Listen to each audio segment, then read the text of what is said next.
Maka pada video kali ini saya akan membuat sebuah video mereview dari beberapa video tentang bagaimana proses pemeliharaan ikan atau bagaimana proses membudidayakan ikan. Video ini saya buat untuk memenuhi tugas dari mata kuliah dasar-dasar aquaculture.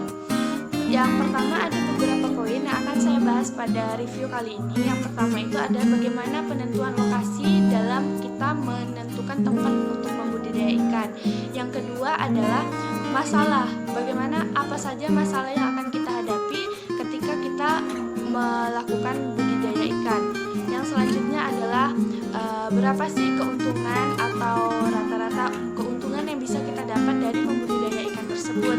Selanjutnya adalah proses, bagaimana proses kita membudidaya ikan dari benih sampai dia dapat dipanen. Kemudian nanti saya akan juga mereview tentang bagaimana proses dari panen ketika kita membudidaya ikan. Poin yang pertama adalah bagaimana sih kita menentukan lokasi untuk kita memelihara ikan atau membudidaya ikan. Biasanya ketika kita masih pemula atau awal, dari beberapa video yang saya lihat tadi, mereka selalu memanfaatkan lahan-lahan kosong yang berada di sekitaran tempat tinggal mereka atau di sekitaran rumah yang cukup untuk dibuat sebuah atau beberapa kolam. Biasanya ketika awal mereka selalu membuat kolam-kolam sederhana yang dibuat dari terpal atau kayu-kayu bekas yang masih layak pakai. Itu yang dimanfaatkan oleh mereka ketika awal. Ketika sudah berjalan beberapa lama, biasanya mereka baru akan membuat kolam permanen yang nantinya akan digunakan terus-menerus untuk mereka melakukan proses budidaya selanjutnya. Ketika kita menggunakan kolam terpal itu hanya bertahan selama 2 tahun. Ketika 2 tahun itu harus diganti lagi karena terpal itu kan dia plastik, jadi tidak bisa bertahan begitu lama. Adalah apa sih masalah yang dapat kita hadapi ketika kita melakukan budidaya atau pemeliharaan ikan? Yang pertama itu adalah penyakit dan hama yang dapat menyebabkan ikan ini sakit atau bahkan dapat menyebabkan ikan ini mati. Dan tentu saja berdampak terhadap kerugian bagi si pembudidaya. Kemudian adalah kurangnya pemasaran atau kurangnya link untuk para pembudidaya ini memasarkan ikan. Kemudian harga pelet yang kadang-kadang itu sangat melonjak sehingga dapat terjadi ketidakseimbangan antara untung dan modal, sehingga ini juga berdampak pada kerugian bagi si pembudidaya. Nah, pada poin yang ketiga itu adalah bagaimana proses budidaya tersebut.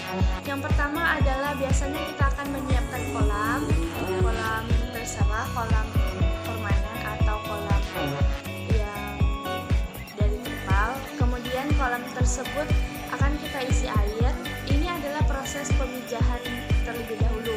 Proses pemijahan ini yang paling terpenting adalah kita memilih induk yang sudah siap untuk melakukan proses pemijahan. Ciri-ciri yang sangat umum dan sangat familiar menurut beberapa video yang saya tonton itu adalah ukuran perut yang besar dan ukuran tubuhnya juga yang lebih besar. Ini biasanya mengidentifikasi bahwa dia itu sudah siap untuk memijah. Kemudian setelah kolam tadi kita beri air, maka kita harus meletakkan media untuk penempelan telur tersebut. Dan setelah kita menaruh media untuk penempelan tadi, maka kita harus meletakkan ijuk di media tersebut. Selanjutnya, setelah kita melakukan semua step by step tadi, kolam tersebut kita tutup. Biasanya apabila induknya itu bagus, sudah siap dan memang dia sudah mau untuk memijah, maka dalam 1 malam telur-telur tersebut sudah dapat menetas atau sudah terjadi pemijahan.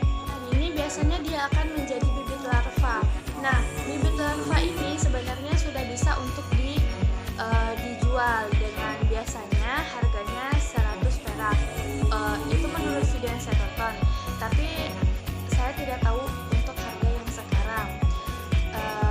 Setelah larva ini bisa dijual, kemudian apabila kita untuk yang ikan konsumsi, biasanya lele ini budidaya itu dalam ukuran minimal itu 9 cm. Setelah 9 cm ini dipelihara, ini biasanya akan dipanen dalam masa 3 bulan.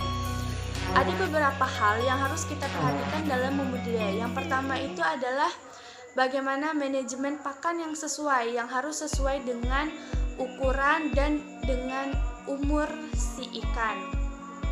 Kemudian itu yang harus diperhatikan selanjutnya adalah manajemen air.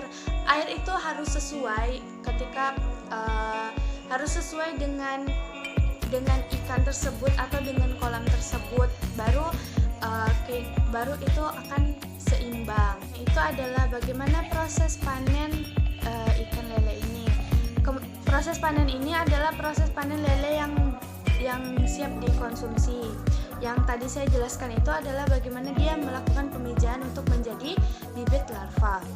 Dan bibit larva tadi itu juga bisa dijual juga, tapi dengan harga yang lebih murah. Baiklah, bagaimana sih proses panen ikan lele yang sudah layak dikonsumsi? Yang pertama itu biasanya melakukan penyortiran. Ikan lele yang akan dipanen biasanya memiliki ukuran tersendiri, ukuran khusus untuk bahwa seukuran segini dia sudah bisa dipanen. Kemudian selanjutnya setelah dilakukan penyortiran, kemudian dia akan dipisahkan ke dalam kolam khusus untuk ikan yang sudah siap panen tersebut. Lalu setelah dipindahkan itu seminggu sebelum dilakukan panen. Setelah dipindahkan ke dalam bak khusus, ikan lele ini akan diberi makan seperti biasa supaya dia tidak stres. Selanjutnya yang dilakukan itu perlahan kita harus menyusutkan air yang di dalam kolam tadi. Ukuran airnya itu sekitaran sebetis manusia, sebetis kita ketika kita berdiri. Selanjutnya adalah setelah penyusutan tadi, maka yang harus dilakukan itu adalah memindahkan lagi lele ini ke dalam bak penampungan. Bak penampungan ini itu dia terbuat dari bahan yang keras sehingga dia tidak mudah bonyok. Kemudian kita bisa mengangkat menggunakan jari itu atau yang ada ini juga bisa. Terakhir, saya akan membahas tentang keuntungan dari membudidaya ikan lele ini. Menurut video yang saya tonton, keuntungannya itu jadi kolam lele ini juga bisa dijadikan tempat wisata seperti tempat pemancingan. Dari pemancingan ini kita juga bisa mendapatkan omset dari kolam. Kemudian biasanya ikan lele ini akan dipanen setelah 3 bulan. 3 bulan itu baru dilakukan sekali panen. Satu kali panen itu dia bisa mencapai sebanyak 2 kuintal. 2 kuintal ini kira-kira omset yang didapat itu sekitar 4 juta. Itu keuntungannya 60% sampai 70%. Oke, baiklah teman-teman, segitu saja yang dapat saya bahas pada